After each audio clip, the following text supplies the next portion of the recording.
大家好，歡迎大家再次翻到嚟我哋呢個節目。喺較早之前嘅集數呢，已經花咗啲時間同大家講咗訴訟嘅第一程序同埋第二程序，分別呢就係講故事嘅程序啦，我哋叫 pleading 啦。第二個程序呢就係講證據嘅程序 discovery。嚟緊嘅集數呢就會同大家分析第三個程序，亦都係進入到訴訟最後嘅一個階段，審訊嘅程序 trial 啦。當案件踏入審訊程序嘅時候呢，意味住幾樣重要嘅嘢嘅。第一就案件呢就唔可以再有新嘅證據加入㗎啦，法庭係唔會一般隨便接納有新嘅證據或者新嘅證人，甚至乎有新嘅證供，再喺呢個時間加入呢個案件㗎啦。當法院完結咗第二階段，正式排咗期準備審訊嘅時候呢，法院就唔會再接受有太多額外嘅呢啲新證據嘅呈遞㗎啦。嗱，法院咧進入第三個階段審訊嘅過程呢，亦都可以嚴格嚟講咧分為兩個部分，一個呢就叫做審前複核或者預審，另一個呢就係真正嘅審訊。嗱，先講喺審前複核啦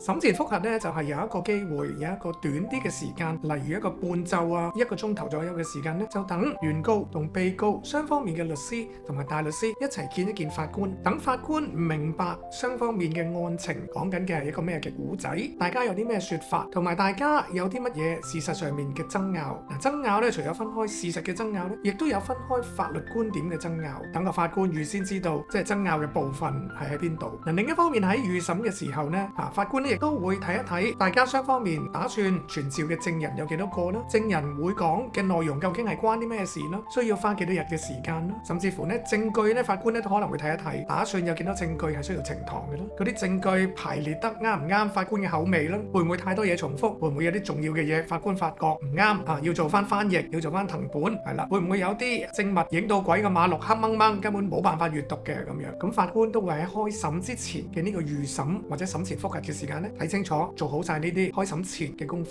咁如果法官覺得 OK 啦，我對呢個案件初步有了解啦，亦都可能會俾落啲指示，原告被告你哋再去將嗰啲證據執到一個我中意嘅格式，甚至乎咧可能咧雙方面咧要安排翻譯啊，喺審訊嘅時候用咩語言啊，英文嘅陳詞，廣東話嘅盤問，抑或全廣東話進行，抑或全英語進行等等。咁喺處理完呢啲審前嘅準備功夫咧，就會正式進入審訊嘅階段啦。嗱，其實喺預審之前或者正式開始審訊之前，原告同被告雙方面嘅律師團隊咧都有責任跟翻法例裏邊嘅要求咧，向法院遞交一系列指定嘅文件嘅。例如預審嘅時候或者審前複核嘅時候，有好多文件嘅清單啦、審訊嘅文件夾啦、案件嘅扼要啦，呢啲都要預先準備咗，交俾法官去考慮。喺正審之前咧，更加有審訊嘅文件夾要準備清楚啦，開案嘅陳詞啦，支持自己嘅案件嘅案例啦、法例啦，亦都要準備好晒呢啲文件，喺開審之前嘅一段時間預先交入法院，交俾對方嘅律師團隊去參考同埋回應嘅。要做齊晒呢啲功課咧，先至會正式開始呢個審訊。下一集翻嚟咧，就會再同大家講講